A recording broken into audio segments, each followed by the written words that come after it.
चलिए हम लोग शुरू करते हैं फर्स्ट यूनिट। तो फर्स्ट यूनिट में 3 संख्याओं का लासा निकालना है। तो इसमें सबसे पहले जो सीखने वाली चीज़ है वो है गुणनखंड यानी फैक्टर। किसी संख्या को छोटे छोटे अभाज्य पदों में व्यक्त करना गुणनखंड कहलाता है। मीन्स यदि किसी संख्या को छोटे छोटे पदों में विभक्त करना है, गुणनखंडों में बांटना है, तो वो सबसे छोटे अभाज्य पद होने चाहिए। जैसे आप देख रहे हैं कि इसमें 3 संख्याएं लिखी हैं, 15, 16 और 24। तो हम लोग क्या करेंगे, सबसे पहले 15 के गुणनखंड करेंगे। तो देख लेते हैं 15 जो सबसे छोटी अभाज्य संख्या से कटेगा वो है 3। 3 के बाद 15 किससे कटेगा, तो 3 के बाद ये कटेगा 5 से। तो इस प्रकार 15 के या 15 के 2 फैक्टर हो गए, एक 3 और एक 5। इसी प्रकार 16 के फैक्टर कर लेते हैं। तो 16 के फैक्टर क्या होंगे, सबसे पहला तो 16 जिससे डिवाइड होगा वो होगा 2। 2 के बाद ये दोबारा 2 से हो जाएगा। इसके बाद ये होगा फिर से 2 से डिवाइड हो जाएगा। इसको एक तरफ करके देख लेते हैं। तो 16 लिख लिया, ये 2 से डिवाइड करेंगे तो ये कितना आएगा 8।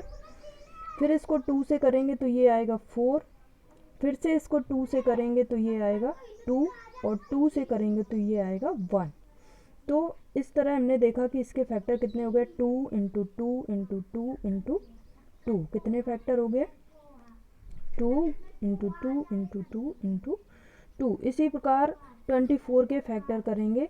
तो यहाँ पे इसको भी डिवाइड करके देख लेते हैं। तो 24, तो 24 जो सबसे छोटी संख्या से घटेगा वो होगी 2। सबसे छोटी संख्या से डिवाइड होगा वो होगी 2। तो 2 से डिवाइड करेंगे तो ये 1 और ये 2। फिर से ये 12 आया है, ये 2 से डिवाइड हो जाएगा, ये कितना आएगा 6। इसके बाद फिर से 2 से डिवाइड कर देंगे तो ये आएगा 3। इसके बाद अब ये 3 से डिवाइड होगा तो ये आएगा 1। इस तरह इसके फैक्टर क्या हो जाते हैं, 2 इंटू 2 इंटू 2 इंटू 3। तो आपने देखा कि फैक्टर हमें किस प्रकार से करने हैं। तो हमने फैक्टर करना सीख लिया है। अब हम समझेंगे कि 3 संख्याओं का लासा कैसे निकालना है। लासा का मतलब होता है लीस्ट कॉमन मल्टीपल। तो लीस्ट कॉमन मल्टीपल कैसे ज्ञात करना है, तो इसके लिए 2 विधियों का यूज़ किया जाता है। यदि हमें 3 या 2 संख्याओं का लासा निकालना होता है तो हम 2 विधियों का यूज़ कर सकते हैं। एक है गुणनखंड विधि और दूसरी है भाग विधि। तो सबसे पहले हम देख लेते हैं गुणनखंड विधि। तो गुणनखंड विधि में लासा निकालने के लिए सबसे पहले संख्याओं के अभाज्य गुणनखंड ज्ञात करने होते हैं। उसके बाद देखते हैं कि अधिकतम घात वाली संख्या कौन सी है, उसे चुन लेते हैं और सबसे अंत में उन्हें गुणा करते हैं जिससे उनका लासा प्राप्त होता है। तो चलिए देख लेते हैं। इसमें 3 संख्या दी हुई हैं, 15, 20 एंड 10। तो इनका लासा निकालना है फैक्टर करके यानी गुणनखंड विधि से। तो सबसे पहले इनके फैक्टर कर लेते हैं। तो सबसे पहले करते हैं 15 के फैक्टर। तो 15 के फैक्टर करेंगे तो अभी हमने देखा था कि 15 के फैक्टर क्या होंगे, 3 इंटू 5।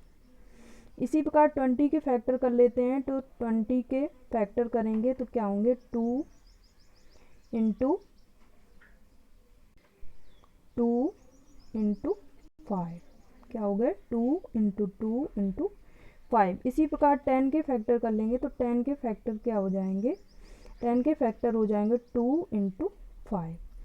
तो इसमें जो ये 15 के फैक्टर हमने किए थे, इसमें आप देख रहे हैं 3 की पावर 1 है और 5 की पावर भी 1 है। जो 20 के फैक्टर किए थे उसमें हमने देखा कि इसको हम लिख सकते हैं 2 इंटू 2 को लिख सकते हैं 2 की पावर 2 इंटू 5 की पावर 1 है और इसमें लिखेंगे 2 की पावर 1 इंटू 5 की पावर 1।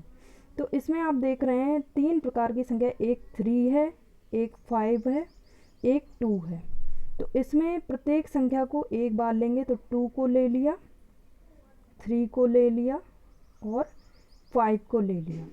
तो अब इसमें देखेंगे कि 2 में सबसे अधिकतम घात किस में है, तो इसमें 2 की अधिकतम घात 2 है, जबकि इसमें क्या है 1 है। तो सबसे अधिक वाली लेंगे तो इसमें लेंगे 2 की घात 2। अब देखते हैं 3 की जो अधिकतम घात हमें प्राप्त हुई है, अधिकतम पावर वो कितनी है, मैक्सिमम पावर इसकी। तो इसमें 3 की पावर 1 है और कहीं 3 है नहीं, तो ये 3 की पावर 1 हो गया। अब इसमें देखेंगे 5 की पावर कितनी है, 5 की मैक्सिमम पावर कितनी है, तो इसमें भी 1 है, इसमें भी 1 है और इसमें भी 1 है, तो इसमें लिख लेते हैं 5 की पावर 1। इस प्रकार इसको मल्टीप्लाई करेंगे तो ये हो जाएगा इसका लासा। ठीक है, क्या हो जाएगा, लासा। तो इसमें देखेंगे ये हो जाएगा 4 और ये हो जाएगा 3 और ये हो जाएगा 5।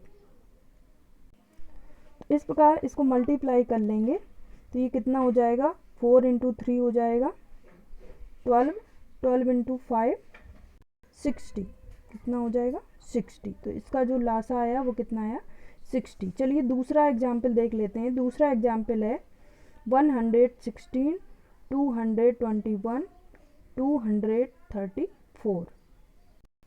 इनका लासा निकालिए। तो सबसे पहले इनके गुणनखंड कर लेते हैं, इनके फैक्टर कर लेते हैं।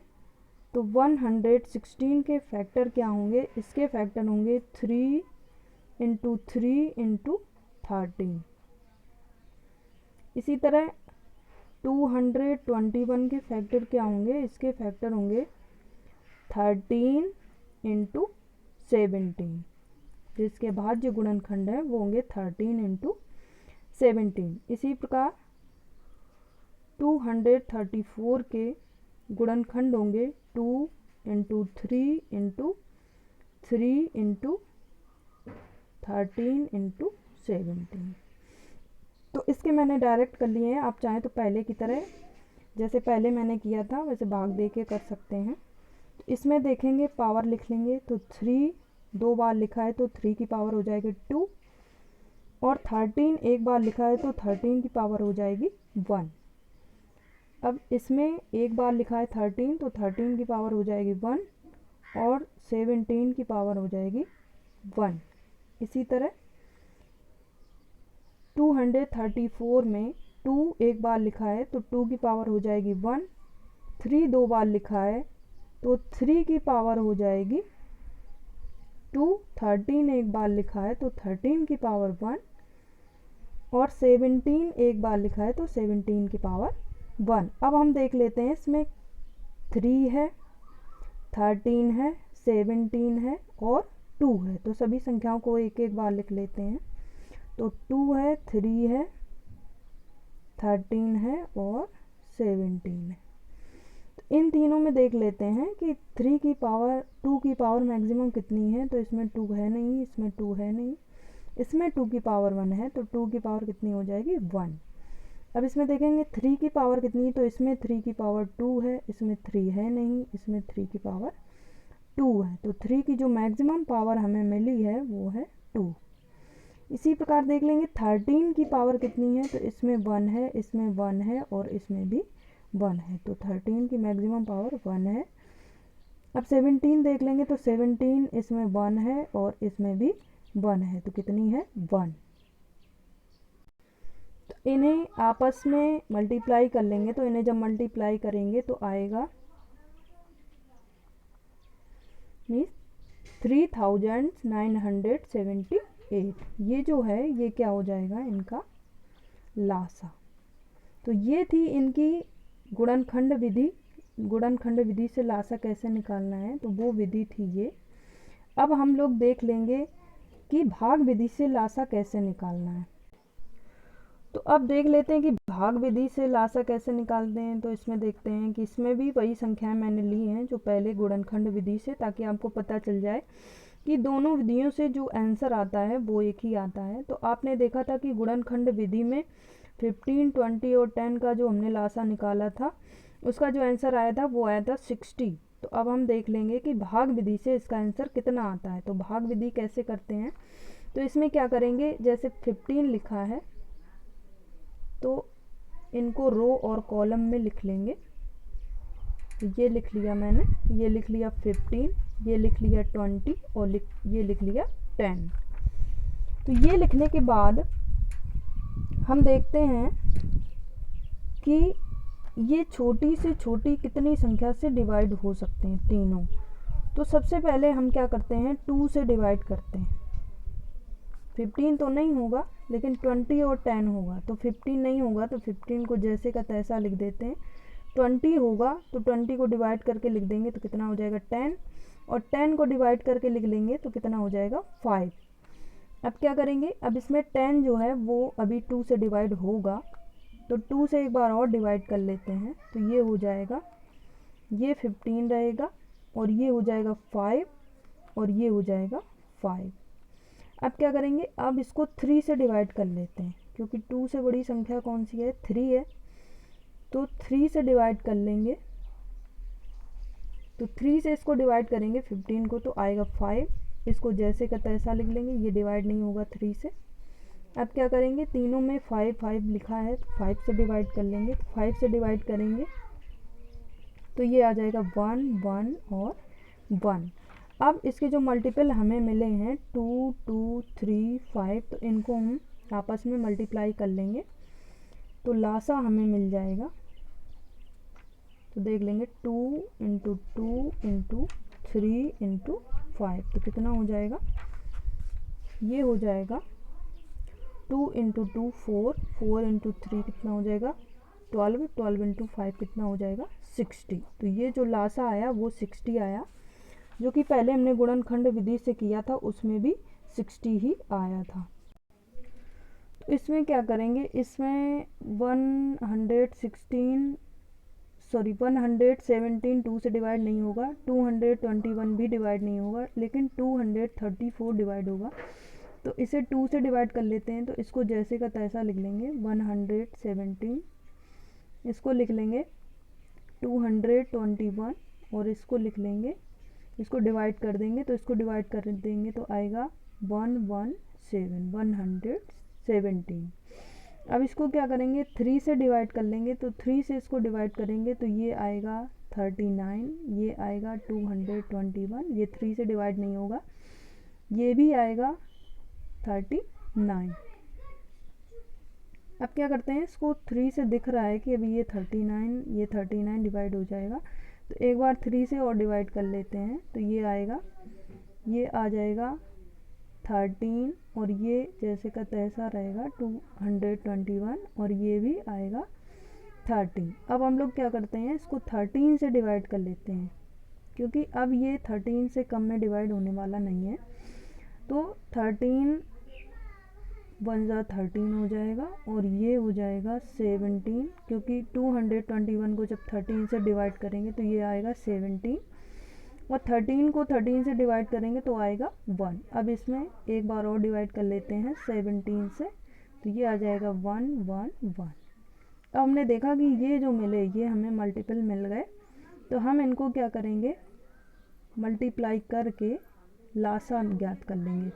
तो मल्टीप्लाई कर लेते हैं 2 इंटू 3 इंटू 3 इंटू 13 इंटू 17। तो इसका जो हमें आंसर मिलेगा वो मिलेगा 3978।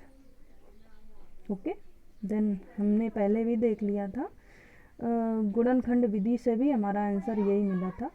तो चाहे जिस विधि से लगाएंगे, गुणनखंड विधि से लगाएंगे या फिर भाग विधि से लगाएंगे, उसका आंसर एक ही मिलेगा। लेकिन आपको अपनी सुविधा के लिए भाग विधि ही ज़्यादा अच्छी रहेगी, क्योंकि ये सिंपल होती है। यदि आपसे पूछा जाता है कि गुणनखंड विधि से निकालिए, तब आपको गुणनखंड विधि का प्रयोग करना है, अन्यथा आपको भाग विधि का ही प्रयोग करना है। अब ये 2 क्वेश्चन हैं, ये आपको सॉल्व करके मुझे भेजने हैं। तो क्वेश्चन पहला है 125 220 तथा 275 का लासा ज्ञात कीजिए।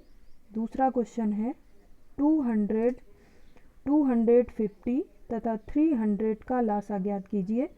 इन दोनों क्वेश्चंस के लासा आपको दोनों विधियों से ज्ञात करने हैं, गुणनखंड विधि से भी ज्ञात करने हैं और भाग विधि से भी ज्ञात करने हैं। तो आप इनके आंसर मुझे भेज दीजिएगा। अगले चैप्टर में, अगले वीडियो में हम लोग पढ़ेंगे इसी से संबंधित कुछ कठिन क्वेश्चन। ये तो बहुत ही सिंपल थे, लेकिन शुरुआत में पढ़ाने ज़रूरी थे। तो इससे थोड़े से टफ क्वेश्चन देखेंगे हम लोग। तब तक के लिए नमस्कार।